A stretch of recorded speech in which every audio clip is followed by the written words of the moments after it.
Hey. Good evening, everyone. Thank you for staying late for our side event on REDD+. For all who don't know me, I'm Dirk Nemitz. I'm leading the work on agriculture and forestry in the UNFCCC Secretariat. And we're tonight focusing on how the Warsaw Framework for REDD+ has contributed to the reporting capacity of development of developing country parties, and also updates on the latest development of REDD+ in general. And of course, look into what the process is doing for countries and for the improvement on the spot. So very delighted to see so many of you here, old faces and new faces. And I would like to welcome also our director of the Transparency Division, Donald Cooper, who will give us some introductory remarks and his views on REDD+. Donald, over to you. Thank you very much, Dirk. My views on REDD+. I didn't know I had that much leeway. I thought I was only supposed to say hi and welcome. That's quite dangerous. My views on REDD+. Okay, here we go. Wow, that wasn't a lot. And we have this strange thing going on in our climate process. We are either transitioned into a new phase, or we are transitioning into a new phase, or we are stuck trying to transition. And all of them are true. And this new thing we're trying to get to has this tag of implementation.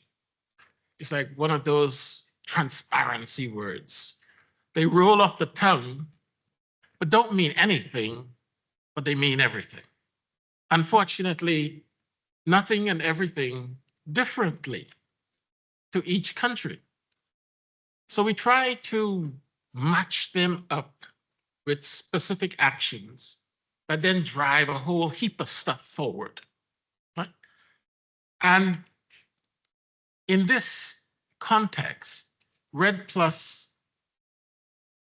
Guyana, and Andorra, they all fit into one box.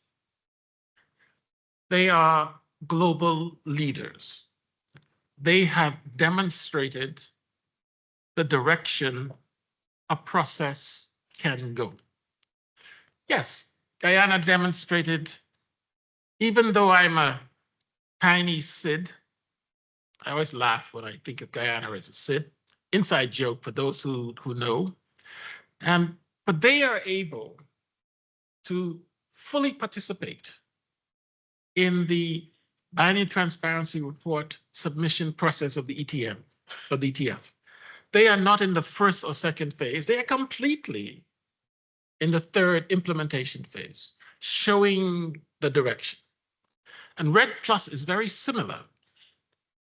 For a long time, it was the only example of what implementation can look like when the financial forces can come together to facilitate developing countries moving forward. And moving forward in an equitable way. In other words, I am trading this, I am not going to do that, and in exchange, I have assigned a value, and that value is being met with financial and other resources. So it's an equitable trade, right? It's a demonstration of how it could work. But it also showed what is necessary to make it work. And what makes it work is that ridiculously obscure word, transparency. In other words, I can't just say I have 6 trees. Somebody must count my trees and verify that I have them.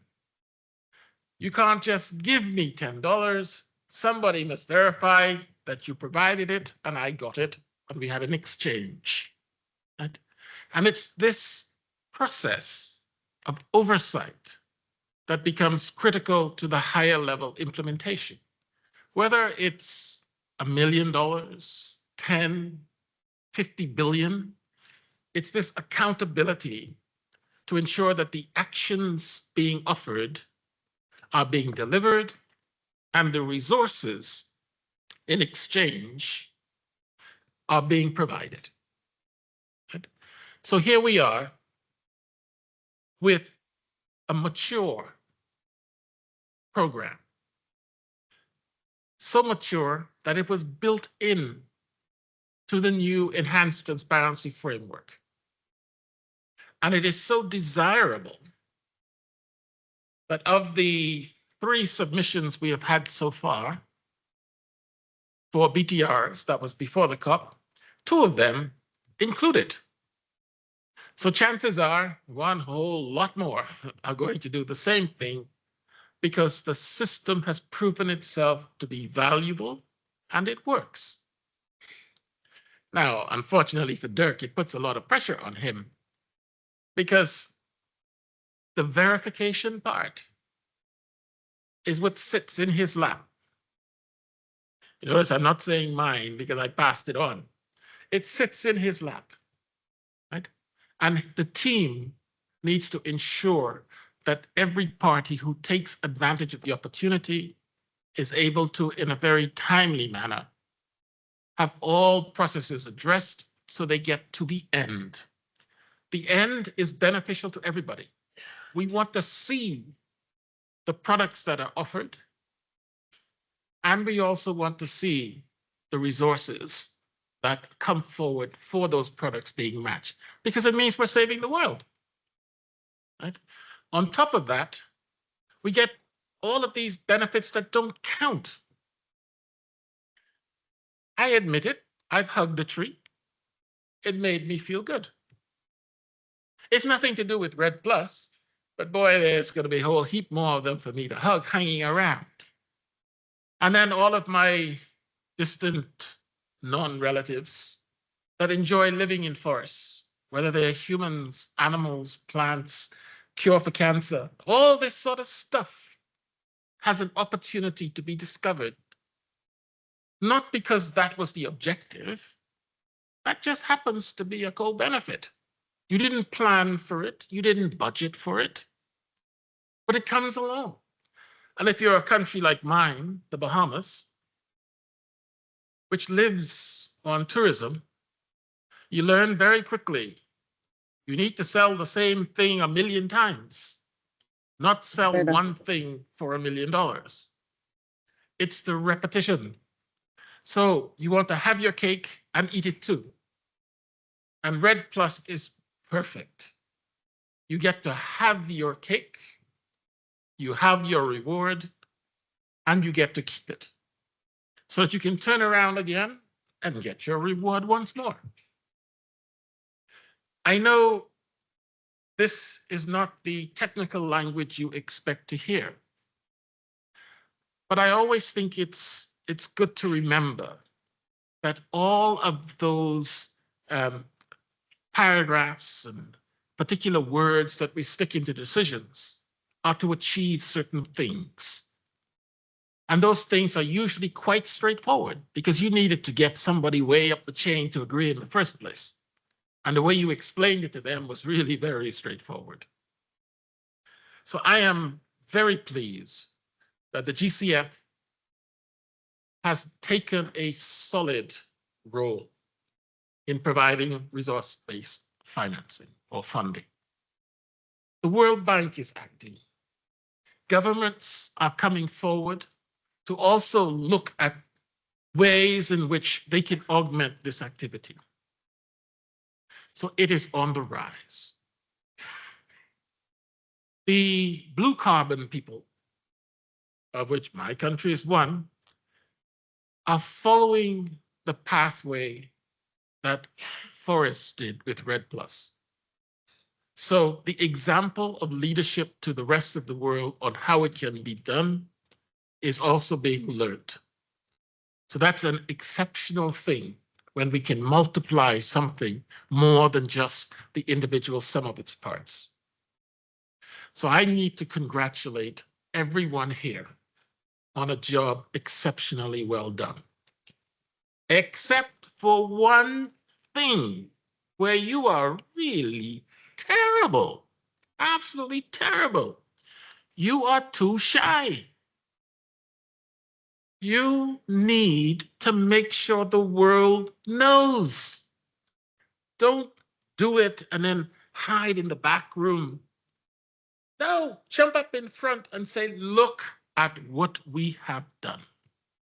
And I have asked Dirk to liaise with our comms team, liaise with many of your countries to ensure that the value delivered to our planet, which means every single one of us, through the REDD+ activities of the parties, is heard, understood, and appreciated widely. And that the people who are driving this process forward receive the recognition for the important contribution to the world that we live in. Not to their country, to the world that we live in. Because all of our countries happen to sit in the same world. Right? So we want to correct that one tiny little aspect and make sure that the appropriate amount of recognition and comprehension of value for the REDD+ activities is earned and received by all. I apologize for taking up so much of your time. I know many of you are anxious to make that long walk back to the buses. But it is, I think, important to generate some real life perspective and show you that the things that you are doing have tremendous consequences and they are making a valuable difference. And I just hope that Dirk and the team are able to keep up as the parties take greater and greater advantage of the opportunities that are coming along. So with that, I wish you all very successful discussion, and please smile and shake hands and tell everyone what a good job they're doing. Thank you. Dirk.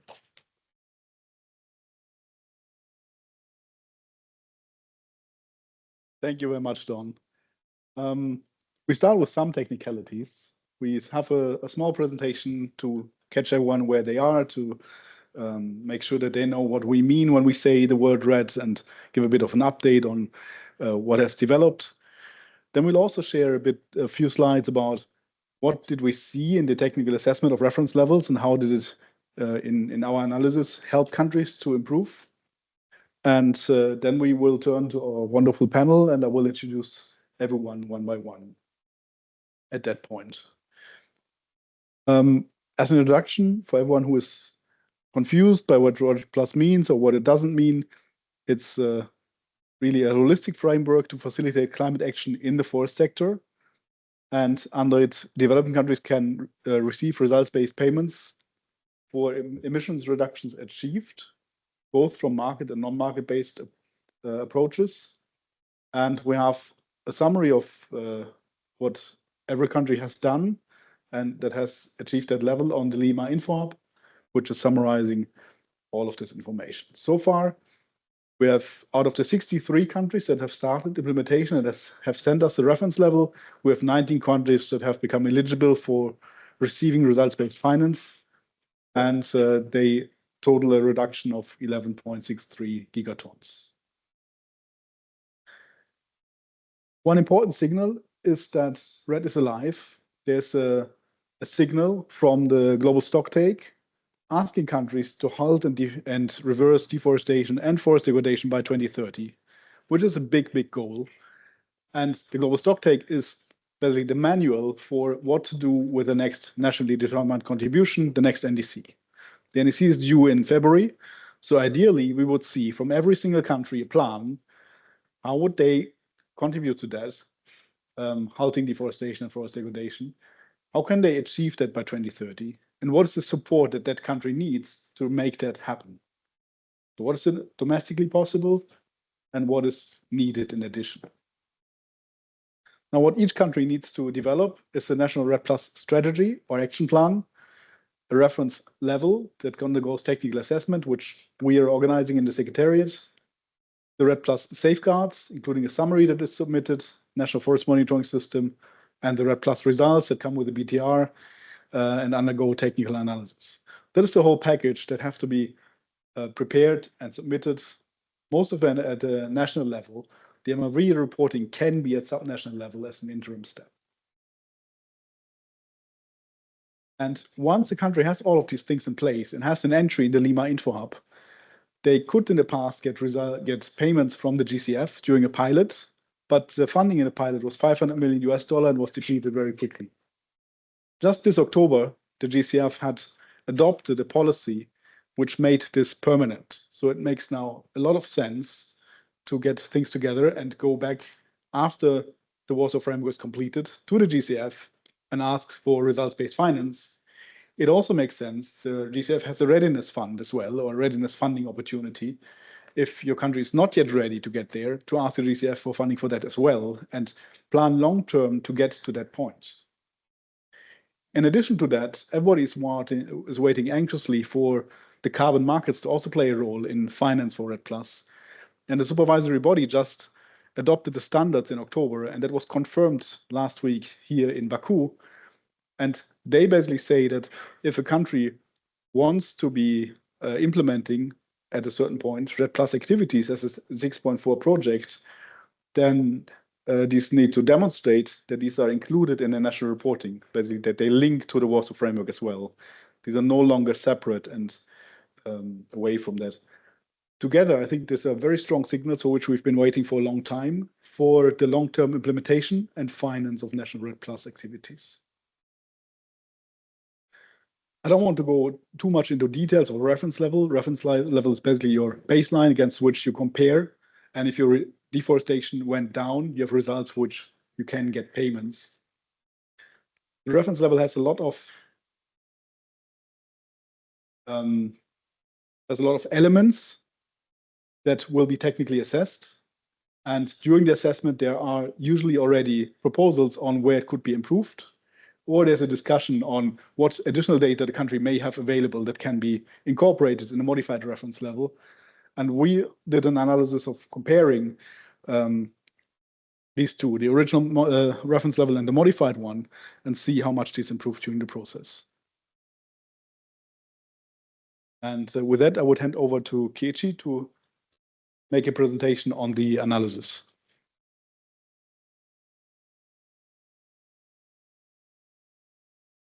Thank you, Dirk. Good evening, everyone. I'm Keiichi from the unit of the Secretariat. From here, I would like to present how technical assessment processes organized by the Secretariat contribute to the continuous improvement of forest reference emission levels and forest reference levels. This slide provides an overview of the submission status for reference level. Since the first submission in 2014, we received 93 forest reference levels from 63 countries. And we've organized technical assessment sessions over the past decade. Of these, 77 modified submissions were provided after the technical assessment, reflecting the high level of engagement. So then, let's look at the specific improvement observed in these 77 modified submissions. We analyzed the revisions in line with the technical assessment scopes, and our first finding is that 78% of modified reference levels have a different value compared with the original one, with higher or lower values, demonstrating that the technical assessment supports the refinement and accuracy. There were also improvements in the inclusion of pools, gases, and activities. These improvements are mostly the inclusion of dead organic matter and soil organic carbon pools, non-CO2 gas emissions from fires, and removal activities. Importantly, improvements do not always mean adding new components. High uncertainty or lack of data is evident. Experts suggest excluding these data to enable more accurate as a stepwise approach. Additionally, several countries refine their forest definition in the modified submissions to ensure consistency across the reporting. And improvements also can be seen in the area of methodologies, parameters, activity data, and uncertainty estimate. For methodologies, parameters, activity data, the most common improvements are the inclusion of adoption of the country-specific approach. This includes the adjustment of national specific equations, revised assumption reflecting national circumstances, application of national specific parameters, improvement of data collection processes, and classification of activity data by forest types. An uncertainty estimate is an optional, but several countries incorporated it into the modified submissions based on the feedback from the expert, enhancing the rigor of the submissions. And the last area we analyzed are transparency, completeness, consistency, and accuracy. Among these, transparency saw the most enhancement. During the technical assessment, experts provide guidance on what information to include, and countries address them in the modified submissions. Completeness here means the provision of information that allows for the reconstruction of the reference levels.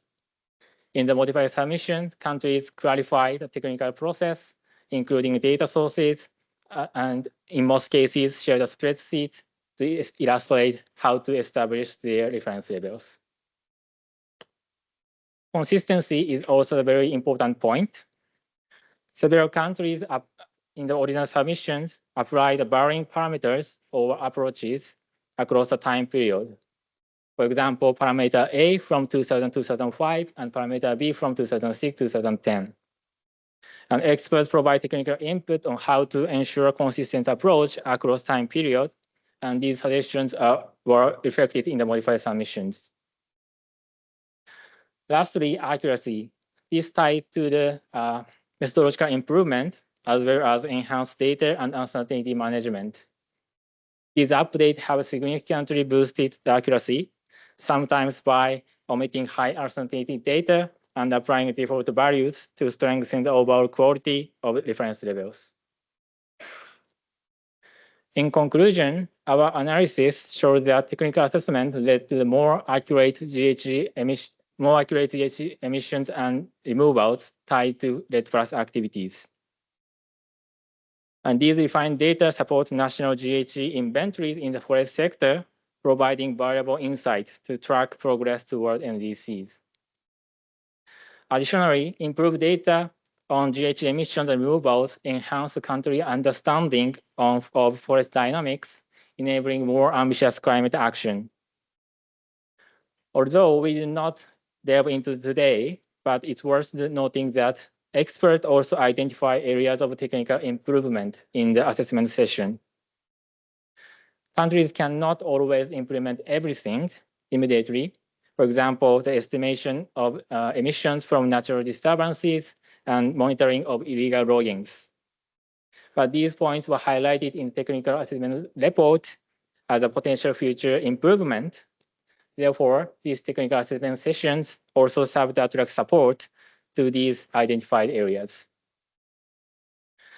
This is my last slide. I hope through our presentation, you have some interest in being an expert and joining technical assessment sessions. To be an expert, we have only 3 steps. First one, please nominate yourself to the roster of expert. Once your national focal point approves it, you can take an online course, and then we will invite you to the technical assessment sessions. So if you have any questions about the presentation or the way to be an expert, feel free to contact us. Thank you.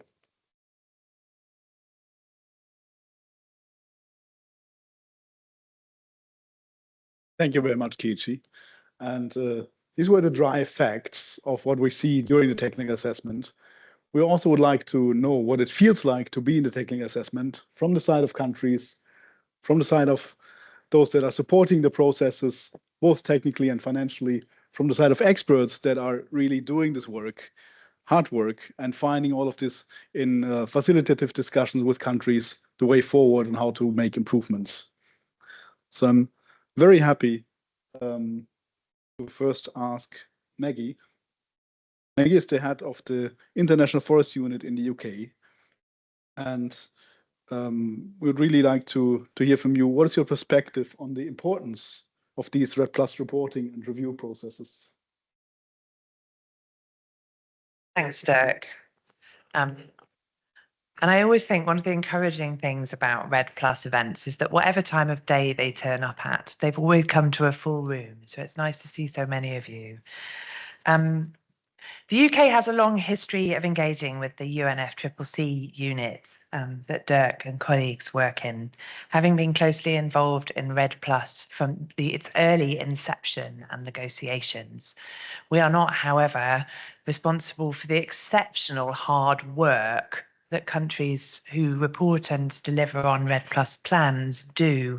So I sometimes feel a bit fraudulent speaking to these audiences. We provide a different sort of support to many of you who do the real hard work on the ground. As set out in the previous presentation, the number of countries participating in REDD+ reporting and review processes since the adoption of the Warsaw Framework is a testimony to the value that all parties in the UNFCCC place on the importance of REDD+. One of the great strengths of the Warsaw Framework and Article 5 is its inclusivity. Participation is voluntary and open to any country that wishes to participate, regardless of where they are on the REDD+ journey, whether they're undertaking their first assessment or have had a detailed plan in place for many years. And the framework allows for stepwise improvements according to each country's national circumstances, with support for reporting and review processes coordinated through the AFOLU unit of the UNFCCC Secretariat. There is no other comparable international policy framework for forests that includes mandated processes such as the technical assessments we're discussing this evening. These bring together developing and developed country REDD+ experts over an extended period to reflect on and strengthen forest reference levels and later to review the results. Most importantly, these processes help to build national capacity for REDD+, enabling countries to be confident in including forests in their nationally determined contributions. But in turn, implementation and MRV increases confidence in the integrity of REDD+ results and enables access to finance, either through Article 5 results-based payments, as through the Green Climate Fund that Dirk has mentioned, or through carbon crediting approaches under independent carbon standards. And I'm delighted to see that our fellow negotiators on the Article 6 side of the House are beginning to recognise the importance of the REDD+ space, because after all, it's the people in this room that have been developing and counting our units of carbon far longer than in any other sector. The reporting and review processes coordinated through the AFOLU unit are also critical for enhancing transparency. Upholding this transparency will be ever more important as Article 6 becomes fully operationalised. We know that purchasers, whether they're sovereign or corporate, of carbon credits have exacting standards, but I'm confident that as countries come through the REDD+ process, they'll be well positioned to access those flows of finance.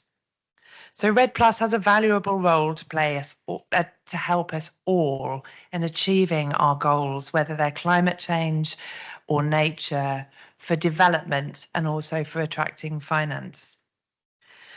So I'm very pleased to be able to share with you tonight that for those reasons, as set out previously and as I've summarised, the UK would like to commit £3 million of support to the UNFCCC AFOLU unit over the next 4 years, recognising that the work that each and every one of you in this room does is helped and supported by the work that Dirk and his team do. This will enable the AFOLU unit to continue meeting demand for countries for technical assessments of their forest reference levels and reviews of their REDD+ results.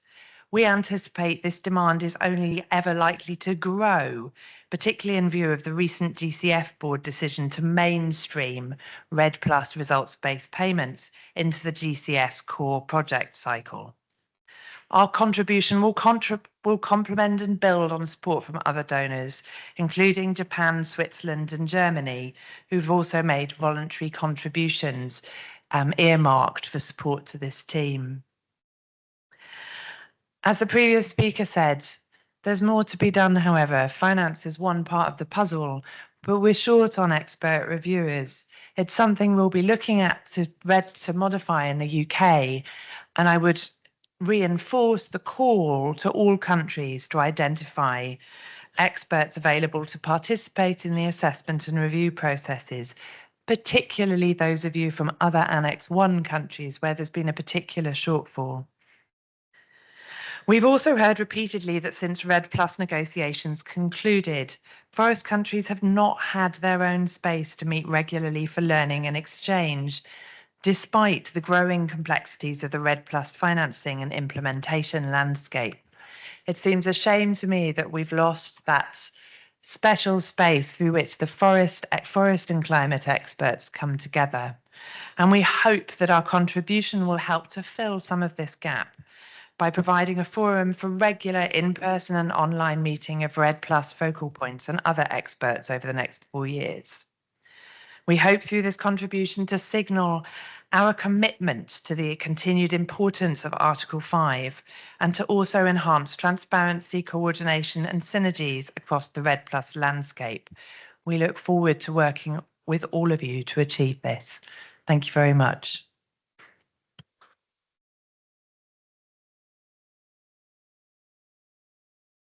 My apologies for interrupting the proceedings, but I wanted to express my gratitude to the UK, not simply for the resources to assist the global community through the practices provided by the AFLU unit, but for the vision it takes to see it.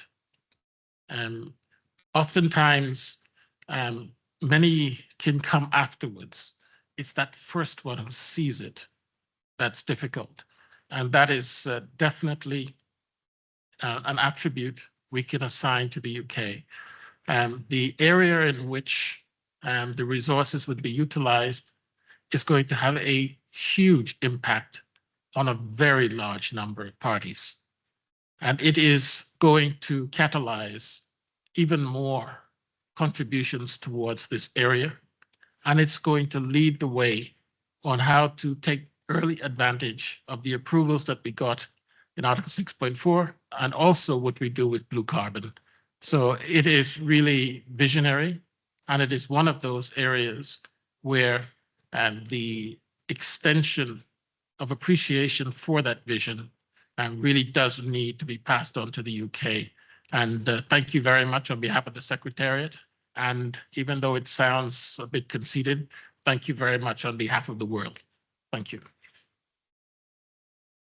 Thank you, Don, and I'd like to add my thanks as well.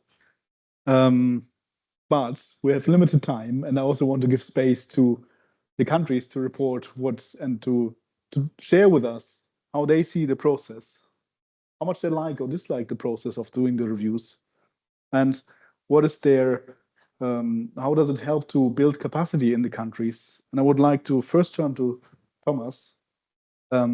He's the manager of programs and MRV Climate Change Directorate Forestry Commission of Ghana, and he's very directly involved in this work. So I'm looking forward to hear from you. Thank you very much, Beck, and it's an honor to share Ghana's perspective in these discussions always. When it comes to forest reference level, Ghana, we submitted our forest reference level in 2014. Just taking a step back, we had joined the REDD+ discussions in 2008, and 2014, we were able to submit our pairs forest reference level. It's marked a significant milestone in our REDD+ journey. To us, it wasn't just about meeting an international requirement. It was about getting the baseline of having a building foundation for how we monitor and manage our forests sustainably. We see the process as one that strengthened our technical capabilities. You realize that these days, fast forward in 2023, 2024 onwards, Ghana has begun receiving resource-based payment under the FCPF. We see the first step as the one that happened in 2014 as the one that ushered in all of this. How were we going to monitor our actions towards sustainable forests? How were we going to make sure that institutions were brought on board, the expertise that sat within the various institutions were brought on board? So these were ways that we looked at it from the FREL perspective. Not just the FREL. I think there are other reports that we also developed along the way. There's summary of information for the safeguards that's looking at not just the carbon side, but the how Ghana has achieved the resource. And that to us is key because it's brought together the CSOs, the community members, and has helped us build our governance arrangements along the way. So that's how we have seen the results over the period. Fast forward, we've also been able to develop the REDD+ strategy, putting together the actions based on the FREL, the actions that can help us reduce emissions accordingly. So these are things that this is the perspective as to how we see the various REDD+ reports. We've also not done this alone. I just heard the UK, for instance, giving funding support, but we've had some technical support over the period. We've had technical support from the UNDP, from the FAO. So in so doing, we're able to build our capacity and also be able to report well. We've been able to transition. Someone asked me 3 days ago how Ghana has been able to transition from the FCPF resource base and moved into the ArtStrees resource. We can trace it back to how we developed our FREL, the capacities that we built over the period that has strengthened our MRV structures that we're able to report to the various requirements, the various standards as much as possible. So from Ghana's perspective, we don't see the FREL as just a requirement under REDD. We see it as a process to build capacities, a process to bring the expertise together, a process to make sure that whatever the challenges are, we're able to traverse through and get the results for the country. Yeah. Thank you, Thomas. Sounds a bit scary that things take so long time and so many hands on deck and so many, but I'm glad to hear that it's also rewarding in the end. Next, I'm very happy to welcome a good old friend, Nur Masripatin, who was negotiator for REDD+. So she knows the things from inside out and was now senior advisor to the Ministry of Environment and Forestry in Indonesia. And the same question to you. What is your impression on the reporting and review processes? How did it help your country and to get to where it is now? Thank you, Dirk. Good afternoon, good evening, colleague, ladies and gentlemen. I'm happy to be here. As Dirk mentioned, I was representing Indonesia in negotiation from Montreal when the first time REDD+, in fact, REDD came into the COP agenda, and then in Paris we got Article 5 under Paris Agreement. So I would like to start to answer the question that this reporting processes in REDD Plus has helped. Of course, this is based on Indonesia experience, has helped significantly to build reporting capacity of Indonesia. I would like to see from several aspects. First, when we talk about reporting processes, we talk about the institution and human resources involved in that reporting process. In developing FREL, and also when we prepare the result of our performance, this involves a significant number of technical experts, also engaging related stakeholders like ministers. And also, when we develop national strategy for REDD Plus, safeguard report, in fact, Indonesia also established a safeguard information system. It was also involving technical and non-technical expert negotiating with ministries.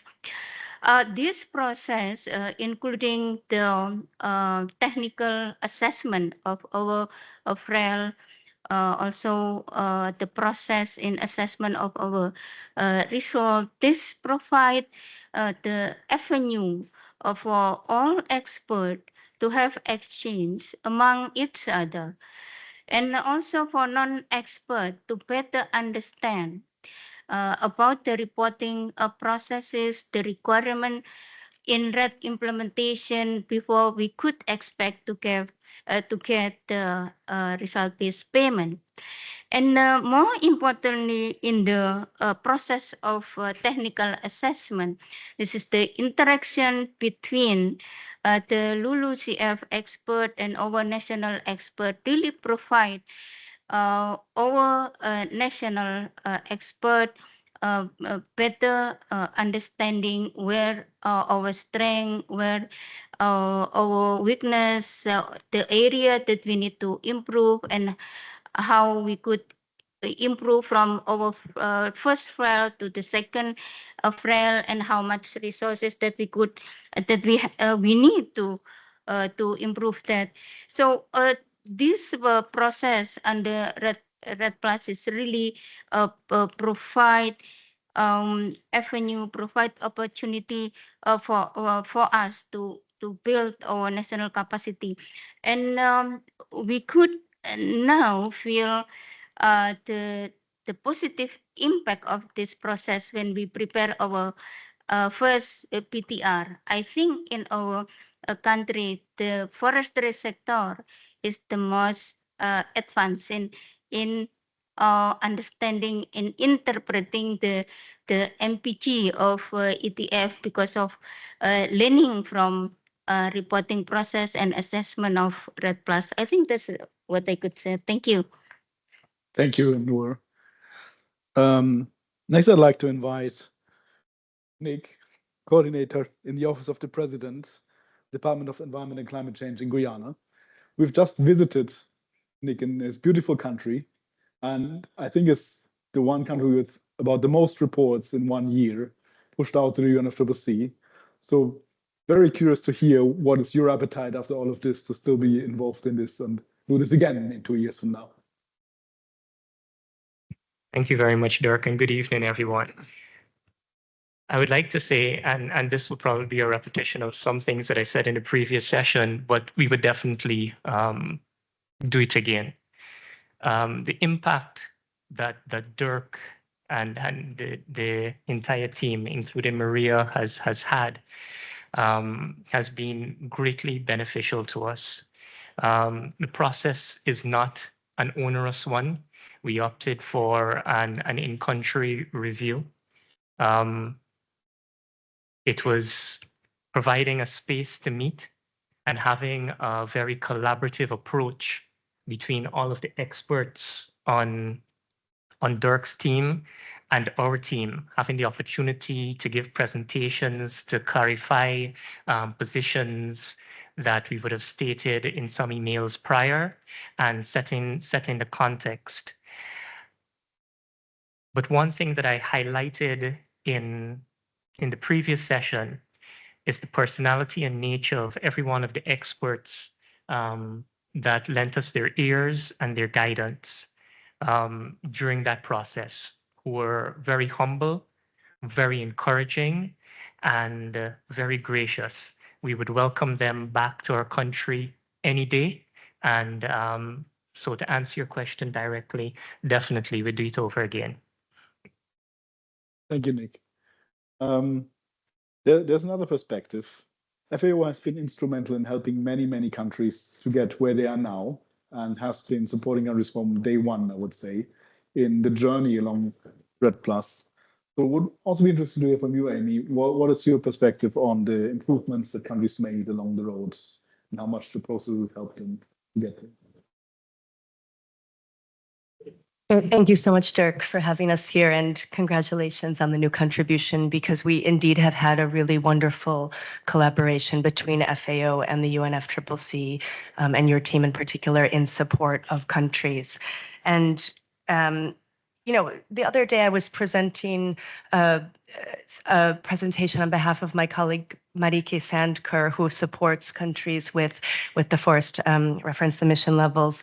And the graph is really striking. I mean, when we talk about 63 countries, 93 submissions, I mean, this is just in the last 10 years. And visually, it's an incredible increase, and covering, you know, 70% of the total forest area in developing countries. That's something huge, and it's something that's really important to celebrate. And I think Bunur nicely made the connection between all of that and the BTRs and the Enhanced Transparency Framework. And indeed, that's really an area where FAO is focusing quite a bit through the CIBIT Forest. This is the Jeff-supported Building Global Capacity to Increase Transparency in the Forestry Sector. And an important area of that work is actually really leveraging and revitalizing the national forest inventories as a core part of national forest monitoring systems and transparent data. And this is something that so nicely, because it's ground data, it so nicely interacts with the land satellite monitoring systems. And I wanted to show we have a new publication between FAO and the UNFCCC, grounded in data, informing climate action and reporting with national forest inventories. And there was a global online course on this work about a month ago with over 2,000 participants online. And so there's really quite a lot of interest in bridging the national forest inventories into the national forest monitoring systems and for reporting on transparency. So I think we've come a long way, and now countries who have gone through all of this work are extremely well poised indeed to start engaging in Article 6. And of course, we heard about the voluntary carbon market advances as well. And so I think, as a REDD+ community, let's say, we are probably on the verge of where we thought we might be a little bit sooner, but perfectly well poised to take this forward. Thanks. Thank you, Amy.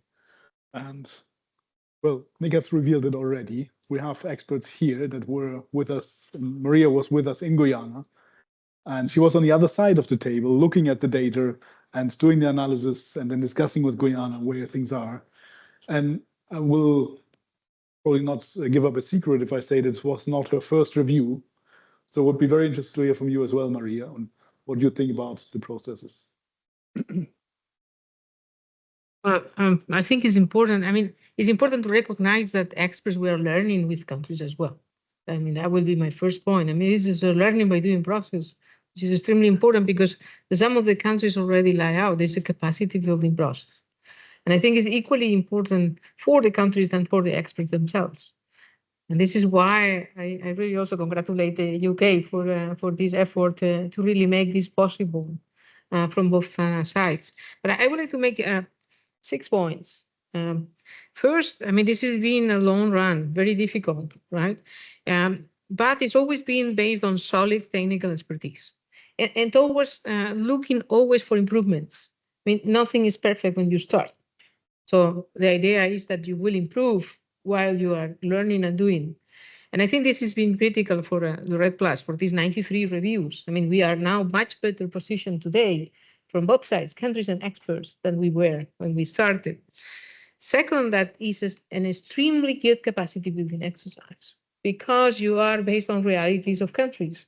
So you are not coming from theoretical capacity building views, but you are really developing capacities with countries based on their own realities. And this is fundamental, I think, also in this process. The third point is that while we were doing the REDD Plus, we are being tremendously improving the GHG inventories of those countries on a sector which is very difficult even for developed countries. So they are in a much better position now to include this sector in the NDCs and being transparent, being realistic, and also understand that the forests are essential in making the core of the NDCs. So 20% of the NDCs, mostly coming from developing countries, are based on forests. And that's extremely important. At the same time, understanding forests, having this information is fundamental to manage forests, and to manage forests with the perspective of adaptation and mitigation together, because otherwise we may not have forests, because forests are impacted by climate change as well. I think this is also important. I would like to highlight one word here, trust. I mean, this process is a process that is being creating trust of the countries in the experts, of the experts in the countries. And that's also fundamental in the context of the transparency framework. So I believe that REDD is being contributed not only that countries are knowing their forests much better, they have tools to manage them in a better way, to protect them in a better way, but at the same time, they are also being advancing quite substantially on being transparent on how their forests are behaving. And I think that's also fundamental for this process. So I really want to congratulate the experts in the countries because they are being the fundamental actors of this process. Thank you, Maria. Well, we have Luis Panichelli also with us, who has done quite a few reviews. And I'm putting you on the spot now because it's very difficult to speak after Maria and after 6 points already made. But still, the floor is yours. Yeah, sorry, I think the bar is very high, and I don't deserve being an expert here, having Maria here at my side. But trying to bring some of the perspective also from the developing countries, and as expert from the developing countries. So I have been in Argentina, no, going over through all the REDD Plus process, no, from the development of reference levels to technical annexes to the results, no, to get finance, no, through this process, no. And I think one of the best or the first things that is this process bringing into countries is to start having internal discussions, you know, on how to address deforestation, degradation, and all the REDD Plus activities, no, how this relates with the Basel framework, how we can design mitigation actions, no, in Southern NDCs, no, how this also interacts with enhanced transparency framework, no. So I think this is one of the first steps that countries are having, depending on their national situations. We have seen very different types, no, of reference levels on different types of country situations, no, from there where they are coming, no, as the initial basis. No, some of them are coming from the forestry sectors. No, even when you say inventory, it's not clear if there is the forest inventory or the GHG inventory. We even have these discussions. No, this is the first like trigger to start putting these institutional frameworks together. No, people coming from the forestry sector and from climate and even from finance. And I think this is the other issue, no, that is here. Actually speaking about capacities. No, it's not about only technical capacities, no, but it's also trying to generate the financial capacities, no, for countries, not to try to address deforestation. No, the REDD framework is the first step. Maybe countries are engaging, no, but it also relates, no, to other financial possibilities, no, that we have there on the ground, no, to finance REDD Plus activities, no. So I will take it from there. I think it's not only about how how the process is creating the financial, the technical capacities for countries, but how we can get this as a starting points, to having results, that are clear, that are transparent, and are good quality, that can generate results to allow countries being financed, to fight against deforestation. Thank you, Luis. Amy, from the perspective of FAO supporting the countries, and I know that there are colleagues that are also doing the technical assessments of some countries while supporting other countries in doing the reference levels and seeing both sides. Do you have anything to add to the experience from the experts directly? I mean, I think it's echoing a bit of what Maria Jose said, that it's as rewarding for the technical experts as it is for the countries.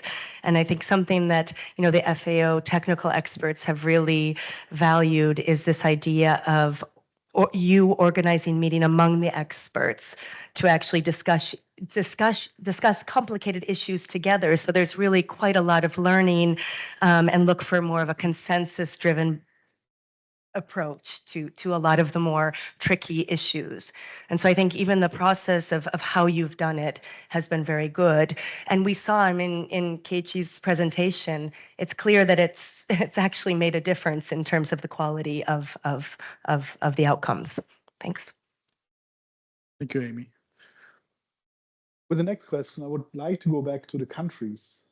We have heard that in the Global Stocktake, we are asking the world basically to work on halting and reversing deforestation, forest degradation by 2030. And we're just wondering, what is the consideration of this in the countries? How are you trying to make use of the process? What will you need to go there? Did the thinking already start? Will the process help you with that? And would like to start this with Noor. Where do we see Indonesia going? What is the role of forests? Thank you, Dirk. As some colleagues maybe already know, that the forestry sector in Indonesia is the biggest contributor to our NDC target. And when we talk about halting and reversing deforestation and forest degradation, the first important thing is about how is our commitment. And as you may be also knowing, the commitment of our government to reach the volume netting by 2030. This is very ambitious target. Of course, we'll spend our domestic resources, but we cannot achieve that without external resources, support from international. With that, I think REDD Plus already proved it real. I think other sector don't have such approach for financing. In REDD Plus, we have result-based payment, at least that secure. So if I am asked what we or Indonesia expecting from technical analysis and technical assessment under ETF, of course, we hope that this process will help us to improve what we have already achieved, improve in transparency, consistency. When we talk consistency, it's really challenging about our GSG report. And when we are tracking our progress, it's really, really challenging. This is in our experience in preparing PTR. So what we expect from this process, of course, how this process can help us more quickly, I think, to improve our capacity to meet the requirement under MPG, and for that we could achieve the target we set in forest. That's what I could say. Thank you. Thank you, Noor. Same question to you, Nick. Thank you very much, Dirk. Guyana, as a country, has had its low carbon development strategy in place since 2009, in which we identified that forests are worth more alive than dead, where we identified the economic value of the forest to the nation and to the world. Stemming from that low carbon development strategy, we've had several years of implementing that strategy. But in order to develop and inform strategies and policies to halt and reverse deforestation, or in Guyana's case, maintain a low deforestation rate, our country is 85% covered by forests. We started the decade 90% below the global average of the deforestation rate at 0.05%. We ended the decade on 0.05%. And in 2021, went down to 0.042 and then 0.036 in 2022. But to inform those strategies and policies, you need a strong evidence base and you need evidence-based decision making. And to do so, you need consistent and uniform monitoring and reporting, which these processes help with, and which also lead into your NDC indicator setting. Thank you, Nick. Thomas, how do you think this helps you preparing and looking into the NDC? Thank you very much. I couldn't agree with Dr. Neil more on the commitment. Ghana is a signatory to the Glasgow Leaders Declaration in 2021, and it gives us an indication of where we want to, the fact that we are committing to that global goal. Having said that, these are expectations for the ETF. So we're looking at improved data accuracy and consistency. The ETF emphasizes the need for high quality, accurate, and consistent data. And so we're looking at getting more better images as to how we classify our land uses. For instance, I'm coming from Ghana, the land use is quite diverse. The same land piece, you find farming ongoing, so many things ongoing. How can we get better, accurate data so that we can really classify them as such and improve the accuracy of whatever we put out there? We are looking at, of course, transparency. That is the goal under the ETF, so that our report is credible and more reliable. And when we put any data out there, it can really stand the test of time. Nick mentions standardization. That's something that we seek, such that across the forest countries, we can easily reference each other and know whatever we are going, because when we look at the global stock take, it's about a global goal. It's not about just one country. So that kind of standardization is what we are looking at, and also ability to detect the gaps and the needs of the various forest countries and how to fill those gaps. So these are the expectations under the ETF that we are looking at. Thank you. Thank you, Thomas. Similar question goes back also to the REDD+ experts sitting on the other side of the table. What do you think? How can countries make the best use of the processes, of the capacity they build, to also then have a well-informed NDC in place, and then reporting under the enhanced transparency framework in place? Luis, this time you may go first.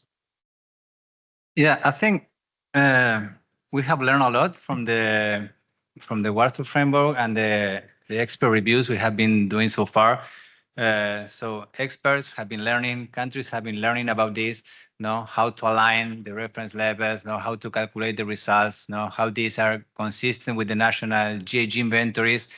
So I would expect to have more harmonized frameworks, and the enhanced transparency framework that allow actually more smooth reviews. No, but we need to take into consideration that this is still a new process for a lot of countries. The enhanced transparency frameworks has other logics, other transparency requirements. No, not all the countries are still at that stage. No, so I would expect also to have more capacity building activities. No, and some flexibility. No, also for the least developing countries. No, on how the findings of the enhanced transparency framework can be actually be implemented in subsequent reviews in order to improve the inventories and align as much as possible this with NDCs. Thank you, Luis. Maria, anything to add? I think the countries that went through the REDD Plus process already, either way FREL or FREL Plus annexes, are in a different mindset.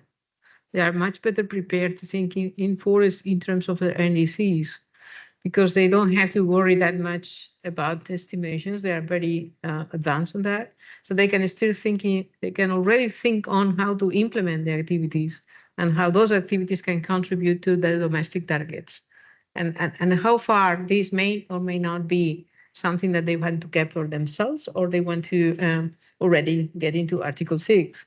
So they are much better prepared to, more mature to have these reflections. And I think we have experiences and seen countries already doing that. So I think this is very good news, because at the beginning, REDD Plus, when we were conceiving REDD Plus, the idea was always thinking in terms of being supported through payments by others.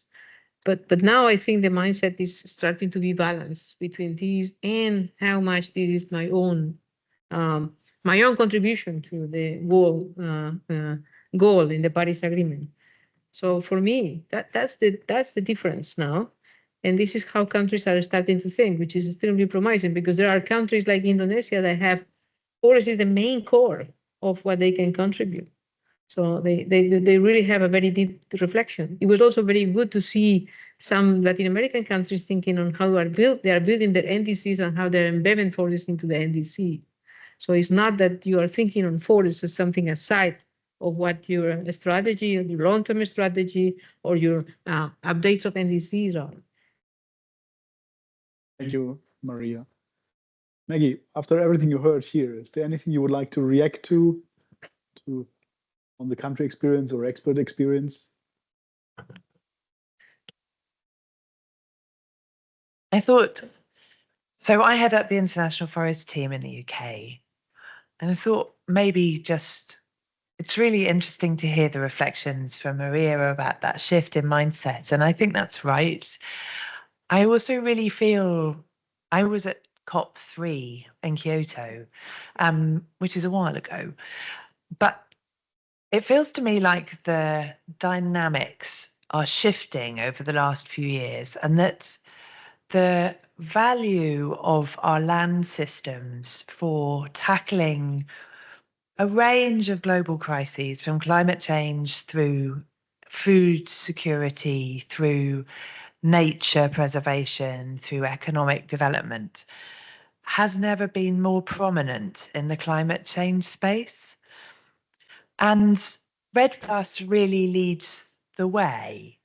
And I think that discussion that maybe started around how we manage a particular resource, in this case forest, for mitigation, has also shifted into a much stronger understanding of the role that forests play in, as our colleague from Guyana has said, in our economic valuation, and in the role that they play in supporting water regulation and rainfall, and the role they therefore play in securing food security, even in the areas around forests. I'm always struck, for example, by the Congo Basin being responsible for the rainfall across the Sahel, and for the Amazon Basin being responsible for rainfall across most of Texas.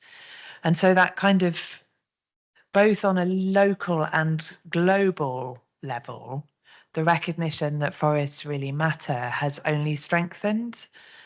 And we can't manage what we can't measure is an old management adage, but nowhere does it apply more strongly than in forests.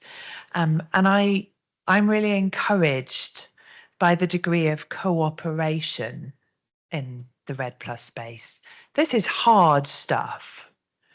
It's not a case of simply taking out some kind of meter and wandering around with it and measuring what's there. This is years of dedicated work, but it's the partnerships, the connections between countries, whether it's by experts visiting or by the networks that have grown so that when something's really tricky, we've got someone else to call up and kind of, if they don't know the answer, then maybe they'll help you work it through. And as I said at the start of my original remarks, we don't have a REDD+ plan. We weren't caught by that in the treaty, but it feels like a collective effort. I hope this is an area in making Article 5 really come to life, where we can join hands as a global community and all play our respective roles, whether those are as the head of a forest agency or as a contributor financially, or as a REDD+ expert providing time and attention to making sure that REDD+ is realized on the ground. It feels like something we all need to do together. Thank you, Maggie. It's getting late. I still want to give the floor the opportunity to ask questions. We have time for maybe 2 questions or so. Is there anything burning under your nails, or is it time for dinner? I feel it's more time for dinner. So I will not hold you long. Just to add from my side, what I heard tonight is that first, there's one. Oh, then we take the question, of course. Then dinner has to wait. A quick question. Thank you so much. It's really great to hear about the work that you guys are doing. Hi, sorry. My name is Paloma Zapata. I'm CEO of Sustainable Travel International. And the work that we do is we actually support the tourism industry in measuring their carbon footprint and supporting, for example, REDD+ projects. So we are always curating a portfolio and selecting high quality projects for our clients. So this is why I'm here and really interested in the transparency and all the work that you guys are doing. So one of the issues that we face, though, is the constant the news articles that are constantly badgering, and they claim they're investigating these projects and are finding a lot of flaws in it. And this is something that we're constantly up against, when we are supporting these projects. I believe in this particular mechanism, for sure. This is why we're doing it. But this is something that we continue to face. And so I guess my question is, how do we control this narrative, and really be able to create confidence, that our clients are supporting projects that are really doing good. Thank you very much. Maria, you want to take that? Okay. I guess the first is to clarify why REDD was designed as it was. And REDD was designed as national.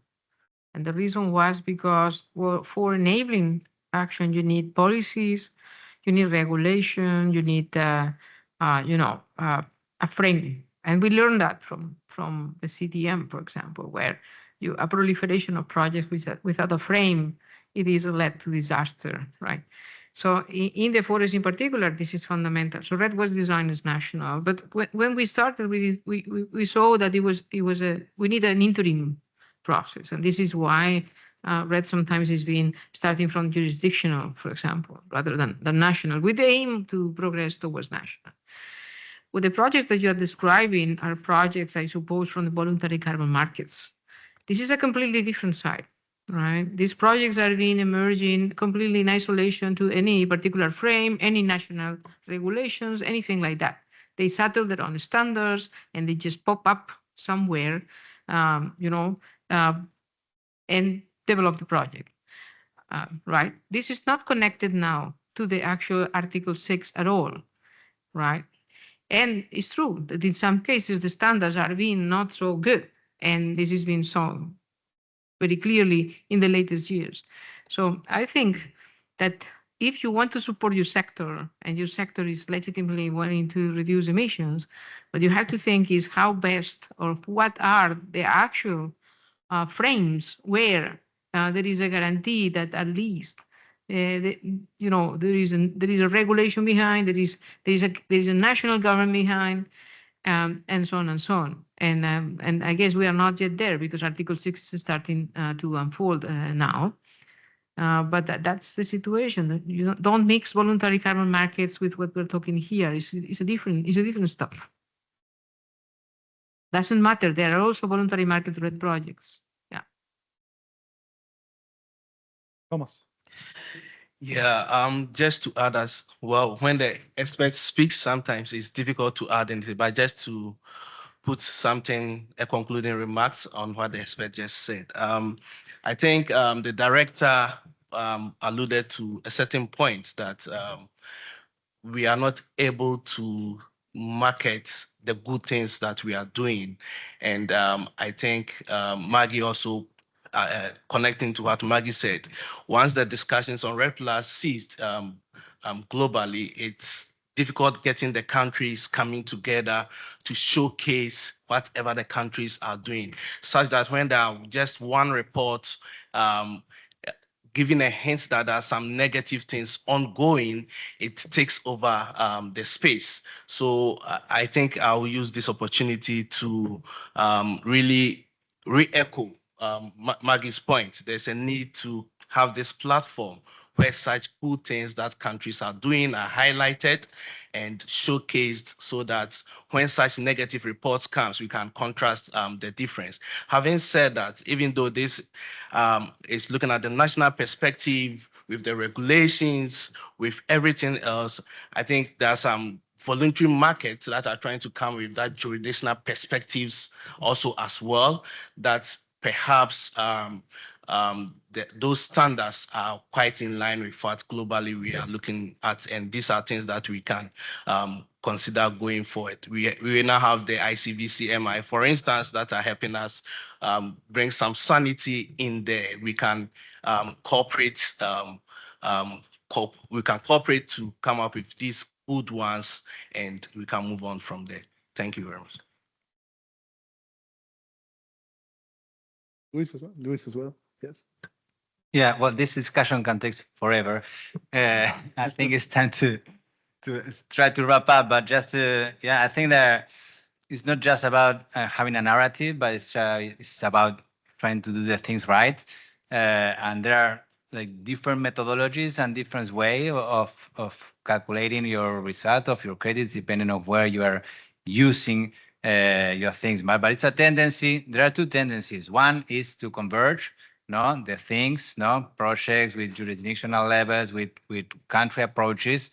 We have been seeing also this under 6.4, how the reference levels need to be aligned with projects. And there's a tendency also to try to improve all these methodologies, from the CDM to the voluntary carbon markets, to what we are seeing now on Article 6.4. So I think more and more we will try to see less of this type of projects and more projects that actually are driving with real reductions. Thank you, Luis. With that, Jason. Thank you.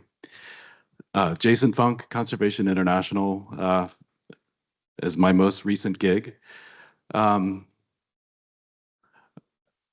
had the privilege of helping to design the decision that sets the mandate for this review process.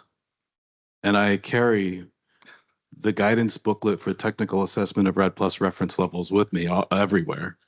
I carry it right next to my heart. And I remember that we deliberated and negotiated over the words that would lay out the guidance for this. And in this process, we know words matter. So I just want to read The objectives of the technical assessment are to offer a facilitative, non-intrusive technical exchange of information with a view to supporting the capacity of developing country parties. That's part of that decision. We agonized over those words so we could get them right to communicate our intent. This was not holding developing countries accountable, it was not verifying their results. It was here to help them through this combination of expert exchange that Maria described so well. And she had a hand in getting me involved in this process.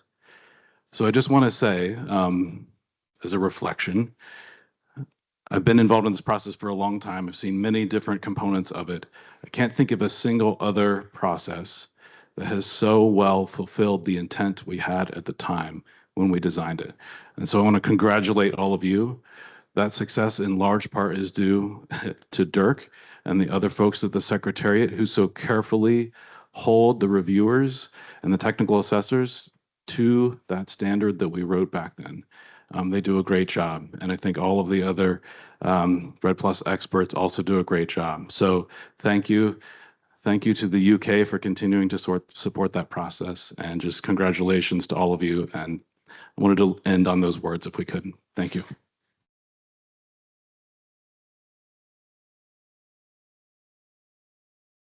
Thank you, Jason. On the one hand, very kind, and I'm very grateful. On the other hand, the one day I come to a side event without quoting decision text, I'm immediately corrected by the audience that decision text is necessary. Okay, maybe 3 quick take-home messages, and then we can close. One is, I think this should encourage more countries to do REDD+. There's finance on the horizon, there's experience from other countries from which countries can learn, and even those countries that are not very close to it, they can use this to improve. Also noting that there's no one-size-fits-all. Countries have different starting points, have different data availability, have different institutions and priorities. Second thing, and that's, I think it's daunting a little bit, but it takes time. But the time invested is well invested because the experience gained here helps with everything that comes after. The countries that started 2014, 2015, 2016, they're better prepared for BTRs, they're better prepared for formulating an NDC that they can measure, they're better prepared for carbon markets or whatever comes their way. They've seen things already, and experience always helps. Third, we're always looking for good reviewers, and we heard a lot about how rewarding it is to do both sides of the table. So if you are in a country and you do the REDD+ technical assessment from the country side, consider also doing it from the reviewer side. It opens your eyes and gives you a completely different perspective and what the reviewers are thinking and how they are approaching this. And fourth, what I've also heard a lot here is the whole thing only works if we collaborate together and if we build trust in the community that we're all trying to achieve the same goals. Thank you very much. And now I release you for dinner. Thank you.